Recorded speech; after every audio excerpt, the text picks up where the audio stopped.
দীর্ঘদিন বাদে বিশালগড় ব্লক কংগ্রেসের নিজস্ব পার্টি অফিসে, এটা 18 সন থেকে সেটা পরিত্যক্ত অবস্থায় পড়েছিল, জানেন আপনারা।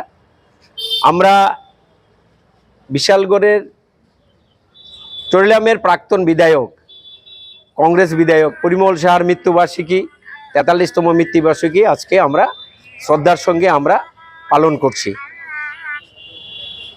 সেই কারণে আজকে আমাদের নেতৃত্ব এবং কর্মকর্তা সবাই আজকে পার্টি অফিসে জড়ো হয়েছেন এবং পরিমল সাহার ভাবাদর্শকে আমরা এগিয়ে নিয়ে যাওয়ার জন্য আমরা ওনাকে আজকে শ্রদ্ধা জ্ঞাপন করছি এবং ওনার শহীদ বেদিতে আজকে আমরা এখানে পুষ্পার্ঘ্য অর্পণ করলাম এবং ওনার সমাধিস্থলে যাব আমরা সবাই, সেখানে গিয়ে আমরা মাল্যদান করব এবং ওনার ভাবাদর্শকে অনুপ্রাণিত করার জন্য সমস্ত বিশালগড়বাসীর কাছে আমরা আবেদন রাখব।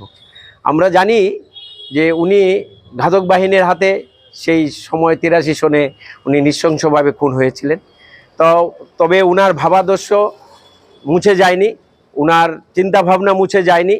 সেইভাবে সারা ভারতবর্ষেই এই সকল বলিদানের মাধ্যমে কংগ্রেসকে উজ্জীবিত করে রাখার জন্য সে অনেক শহীদ আমাদের আত্মবলিদান দিয়ে গেছেন।